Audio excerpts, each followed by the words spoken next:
Very good evening to all. Today, I'm going to start a new chapter, chapter 7. You are old father William, right? So turn page number 70, please. And chapter number 7, poem name You are old father William, right? तो ये chapter आज हम लोग start करेंगे. Okay. तो इस chapter को start करने से पहले हम लोग इसके जो और ये पार्ट्स हैं, no, understands, facts, sorry, find, wonder, इनको थोड़ा सा पहले पढ़ लिया जाए, right? Okay. So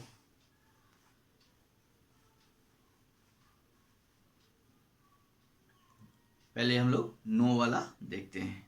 Louis Carroll was the pen name of Charles Lutwidge Dodson.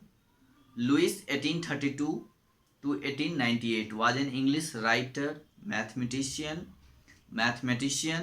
and photographer. He sought to international fame with his fantasy novel Alice's Adventure in Wonderland, which was first published in 1865.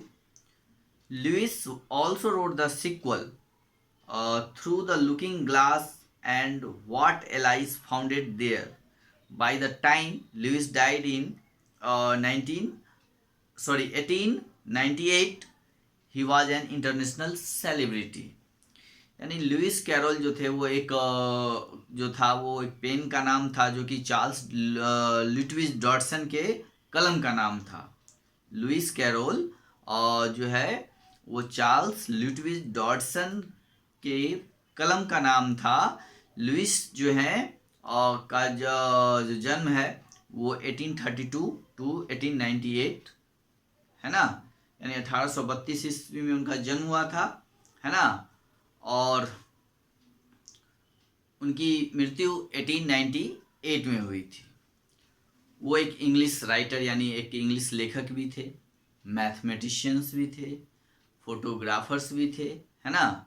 और उन्होंने international ख्याति प्राप्त की. He sought to international fame with his fantasy novel, यानी वो अपने fantasy novel के द्वारा एक ख्याति प्राप्त की, है ना. और Alice adventures in Wonderland, fantasy novel जिनका नाम था Alice adventures in Wonderland, which was first published in 1865, जो कि 1865 में पब्लिश्ड हुआ था. Okay. Lewis also wrote the sequel, और वो इसके सिक्वल भी लिखते थे. Through the looking glass and what Alice founded there 1871 में. By the time Lewis died in 1898 he was an international celebrity, यानी वो मरते दम तक, यानी जब तक उनकी मृत्यु हुई थी तब तक वो एक इंटरनेशनल सेलिब्रिटी के रूप में जाने जाते थे, है ना. By the time Lewis died in 1898 he was an international celebrity, यानी वो मरते मरते तक जो थे एक इंटरनेशनल सेलिब्रिटी थे. ओके. अब देखिए अंडरस्टैंड वाला box. You are old father William is a nonsense poem, है ना.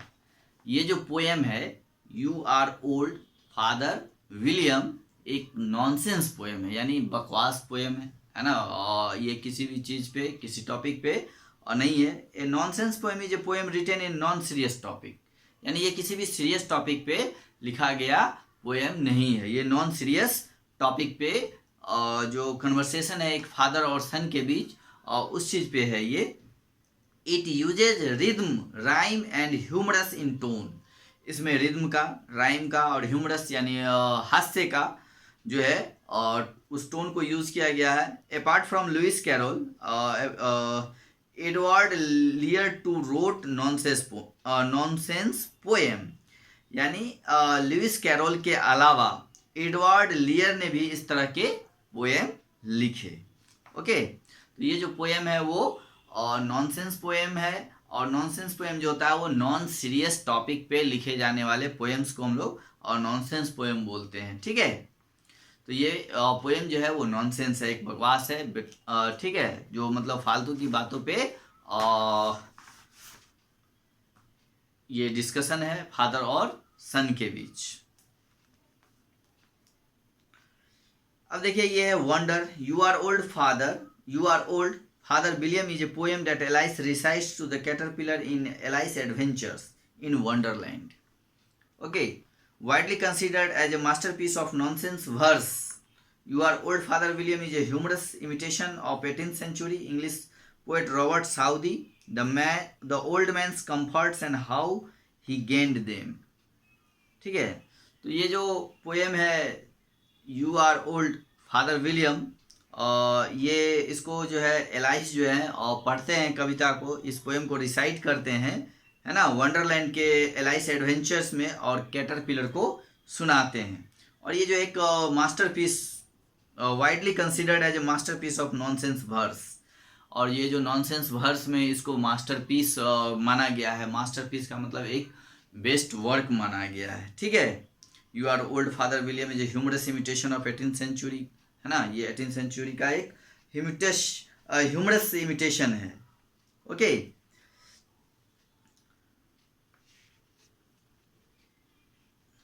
तो ये पोएम है। अब जो है हम लोग पोएम को पढ़ते हैं, राइट।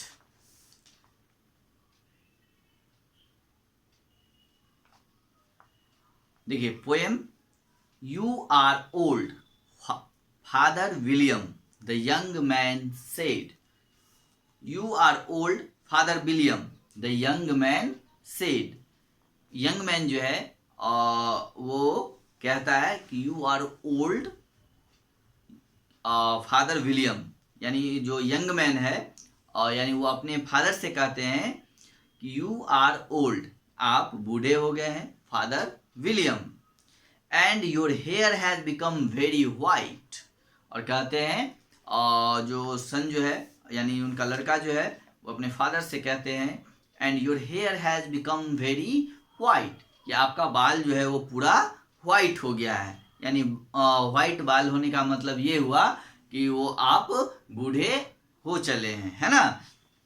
बेसिकली जो लोग बूढ़े होते हैं, बाल उनका पूरा सफ़ेद हो जाता है, राइट। तो इसलिए वो कहता है your hair has become very white, your hair has become very white and yet you incessantly stand on your head, do you think at your age it is right, है ना। and yet you incessantly का मतलब होता है going on without stopping, means continuously, लगातार।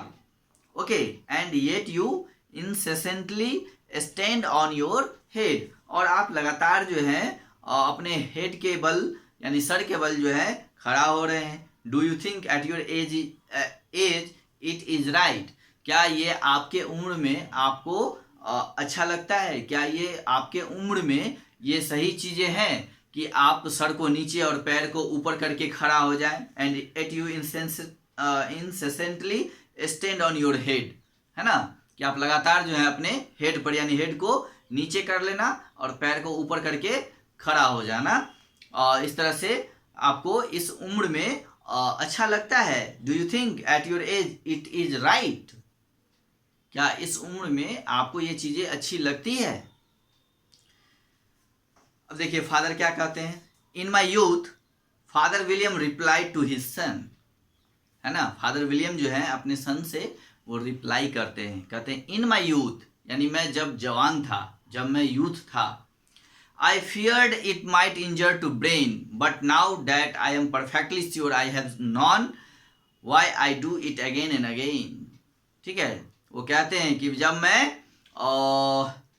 Youth था तब मुझे इस बात का डर था, I feared it might injure the brain, कि कहीं मेरा दिमाग जो है, ब्रेन जो है वो इंजर्ड ना हो जाए, घायल ना हो जाए, है ना। ठीक है, बट लेकिन now that I am perfectly sure I have none, लेकिन अब मुझे इस बात का, मैं परफेक्टली श्योर हूँ कि अब मुझे इस चीज़ की डर नहीं है। आई हैव नन, या तो मैं इस चीज़ से डरता नहीं हूँ या मेरे पास दिमाग नहीं है। ओके, आई हैव नन का मतलब ये भी हो सकता है। यहाँ पे कि अब जो है मुझे उस चीज़ों का डर नहीं है या फिर मेरे पास दिमाग ही नहीं है, इसलिए मैं ऐसा कर रहा हूँ। Why do it again and again, इसलिए मैं इसको बार बार कर रहा हूँ।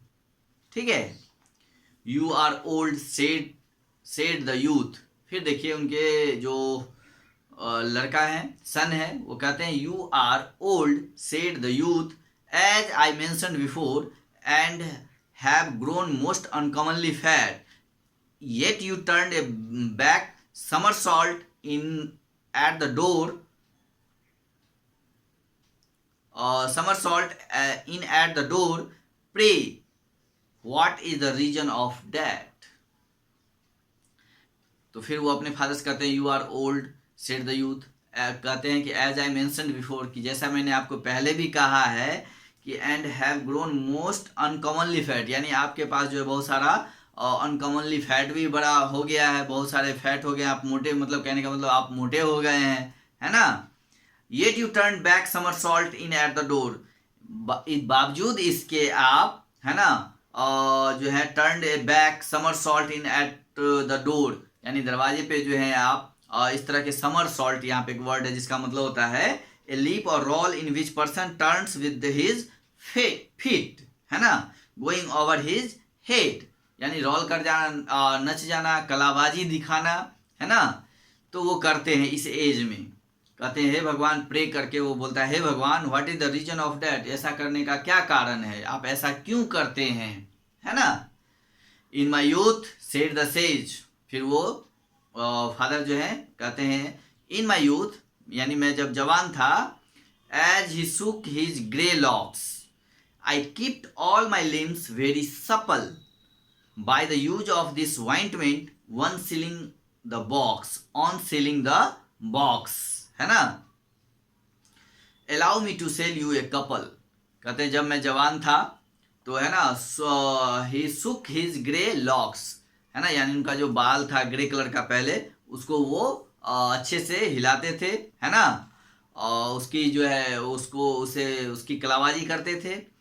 आई kept all my limbs very supple, और कहते हैं मैं अपने शरीर के अंगों को बहुत ही सपल, यानी बहुत ही फ्लैक्सिबल रखता था। Able to bend into different position, यानी वो उसको किसी भी तरह से मोड़ के घुमाना, ये सब करना जो है वो कर लेते थे। तो I kept all my limbs very supple, supple का मतलब होता है फ्लैक्सिबल, है ना, यानी लचीला टाइप का। तो इस तरह से वो कहते हैं कि हम अपने पूरे लिम्स को जो है बहुत ही सफल रखते थे। By the use of this ointment, यानी इस ऑइंटमेंट का यूज करके। ऑन सीलिंग द बॉक्स, यानी one shilling the box, shilling यहाँ पे करेंसी है जिसका जो है ये वन बॉक्स, सॉरी, ये ऑइंटमेंट का जो दाम था वो वन सीलिंग द बॉक्स था। ओके, कहते हैं allow me to sell you a couple, कि तुम मुझे allow me to sell a couple, यानी वहां पे एक ये कपल को भी सेल करना चाहते थे। You are old said the youth, right, कहते हैं कि आप ओल्ड हो गए हैं, ठीक है। फिर उनके फादर्स जो है बेटे जो है अपने फादर से कहते हैं you are old and your jaws are too weak for anything tougher than suet, yet you finish the goose with the bones and the beak, pray how did you manage to do it। अब देखिए उनके लड़के जो है उनसे कहते हैं कि अब जो है आप ओल्ड हो चुके हैं, आपके जो जॉ हैं, जॉ वो जबड़ा वो भी काफ़ी वीक हो चुका है, यानी आपके दांत कमज़ोर हो चुके हैं। और for anything tougher than the suets, यानी जो है for anything tougher than suet, जो स्वीट का मतलब होता है fat of an animals, animal का फैट जो होता है वो क्या होता है, टफ होता है, काफ़ी कड़ा होता है, ठीक है। Yet you finish the goose with the bones and the beak, कहते हैं कि इसके बावजूद आप एक गूज को फिनिश कर गए, यानी खा गए। गूज का मतलब होता है हंस, और वो भी with the bones and the beak, यानी उसके हड्डियों के साथ और उसके चोंच को भी आपने साथ में खा गया। Pray how did you manage to do it, कहते हैं फिर वो भगवान से प्रार्थना करते हैं हे भगवान ये आपने कैसे मैनेज करते हैं, है ना। उसके बाद next, in my youth said his father, फिर वो कहते हैं कि इन माई यूथ यानी मैं जब जवान था, आई टुक टू द लॉ, तो मैंने लॉ पढ़ा, है ना। आई took to the law, law का मतलब होता है कानून, है ना। जो लॉयर्स होते हैं यानी वकील होते हैं, वो लॉ की किताबें पढ़ते हैं। ओके, तो कहते हैं in my youth said his father I took to the law and argued each case with my wife. कहते हैं कि मैंने अपनी जवानी में यूथ में जो है मैंने लॉ पढ़ा, है ना, लॉ किया, and argued each case with my wife, और जितने भी केस थे उसको मैं अपनी पत्नी के साथ सबको आर्ग्यूड किया यानी बहस किया, उस पर जो है काफ़ी चर्चाएं की, है ना। And the muscular strength which it gave to my jaw has lasted the rest of my life. ठीक है, तो वो क्या कहते हैं कि मैंने जवानी में लॉ किया, लॉ पढ़ा और उसमें जितने भी केस आए उन सारे केसेज को मैंने अपनी पत्नी के साथ और उस पर आर्ग्यूड किया यानी बहस किया, डिस्कस किया, उस पर बहुत काफ़ी चर्चाएं की, जिसके कारण मेरे मस्कुलर जो हैं वो स्ट्रेंथ हो गए, मजबूत हो गए। Which it gave to my jaw, है ना, जो हमारी मजबूती जॉ को जो है मजबूती दिया, मस्कुलर को स्ट्रेंथ दिया। Has lasted the rest of my life, जो कि मेरे बाकी के जो जिंदगी है उसके साथ वो लास्ट कर रहा है।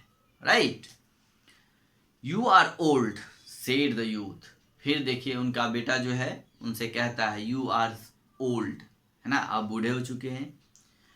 One would hardly suppose that your eyes was as steady as ever, yet you balanced an eel on the end of your nose, what made you so awfully clever, है ना। अब देखिए उनके जो लड़के हैं वो उनसे कहते हैं वन वुड हार्डली सपोज, कि कोई भी जो है आपको एक जो है बहुत ही मुश्किल से ये बात मानेगा, सपोज करेगा कि that your eye was steady as ever, कि आपका आँख जो है पहले जैसे था वैसा ही अभी भी है। Yet you balanced an eel का मतलब होता है एक तरह का फिश होता है जो कि स्लिपरी होता है, और a slippery fish that looks like a snack, है ना। तो यहाँ देखिए कि वो एक फिश को जो है किस तरह से अपने नाक पे, नाक का जो लास्ट ये होता है, एंड होता है, उस पे वो बैलेंस किए हुए हैं, है ना। Yet you balanced an eel on the end of your nose, What made you so awfully clever? आप इतने चालाक कैसे हो सकते हैं, आप इतने क्लेवर कैसे हो सकते हैं, है ना। जो इस तरह से अपने मछलियों को जो है, जो स्लिपरी फिश है जिसको कि आप अपने नाक के लास्ट वाले पोजीशन पे, एंड ऑफ योर नोज, उस पे आपने बैलेंस कर रखा है ना। What made you so awfully clever? Okay, I have answered 3 questions and that is enough. अब उसके फादर क्या कहते हैं कि आई हैव आंसर्ड 3 क्वेश्चंस, मैंने तुम्हें 3 क्वेश्चन का जवाब पहले ही दे दिया, है ना। एंड दैट इज इनफ, जो कि काफ़ी है, and that is enough said his father. Okay, उनके पिता जो हैं उनसे कहते हैं सेड हिज फादर, है ना, I have answered 3 questions and that is enough, मैंने 3 क्वेश्चन का जवाब पहले ही दे चुका हूं और जो कि काफ़ी है। Don't give yourself airs, है ना, और कहते हैं कि don't give yourself airs, यानी आप ज़्यादा स्मार्ट अब मत बनो, don't try to be smart. अब ये क्वेश्चंस करने बंद करो। Do you think I can listen all day to such stuff, है ना, such to such stuff. Okay, कहते हैं डू यू थिंक, क्या तुम सोचते हो कि I can listen all the day to such stuff, कि मैं दिन भर तुम्हारी इस तरह की बकवास को सुनता रहूंगा। बी ऑफ, चले जाओ यहाँ से, और I will kick you down stair, कहते हैं कि यहाँ से चले जाओ नहीं तो आई विल किक, किक का मतलब होता है लात मारना। ओके, कहते हैं कि यहाँ से चले जाओ नहीं तो मैं तुम्हें लात मार के यहाँ से सीढ़ी से नीचे कर दूंगा। ठीक है, बी ऑफ और I will kick you down stair. Down stair का मतलब होता है सीढ़ी के नीचे, नीचे उतरने, है ना। तो मैं नीचे कैसे करूंगा, तो किक मार के, आई विल किक यू। ओके, तो मैं नहीं तो मैं तुम्हें लात मार के नीचे कर दूंगा, ठीक है। तो ये जो है पोएम था जिसमें एक फादर और एक सन जो है आपस में और का जो कन्वर्सेशन है, उनका जो बातचीत है और उन चीज़ों को दिखाया गया है, ठीक है। यहाँ फादर से सन जो है वो क्वेश्चंस करते हैं और उनका जवाब और उनके फादर देते हैं, ठीक है। और लास्ट में वो कहते हैं कि मैंने 3 क्वेश्चंस का जवाब दे दिया है, अब इससे ज़्यादा मैं नहीं दूंगा, ये काफ़ी है। और तुम ज़्यादा स्मार्ट मत बनो, ठीक है। और तुम क्या सोचते हो कि मैं तुम्हें इस तरह के सवालों का जवाब दिन भर देता रहूँगा, सुनता रहूँगा और उसका जवाब देता रहूँगा। बी ऑफ, यहाँ से भाग जाओ, और नहीं तो मैं तुम्हें लात मार के नीचे, सीढ़ी से नीचे कर दूँगा। ओके, तो ये पोएम आपका अब डन हो गया।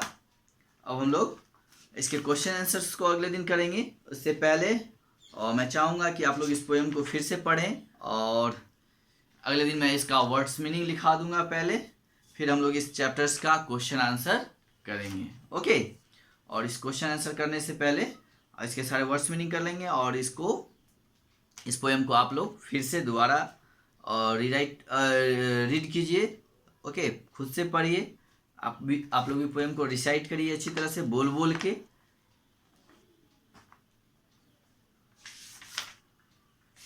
चलिए, okay, have a good day.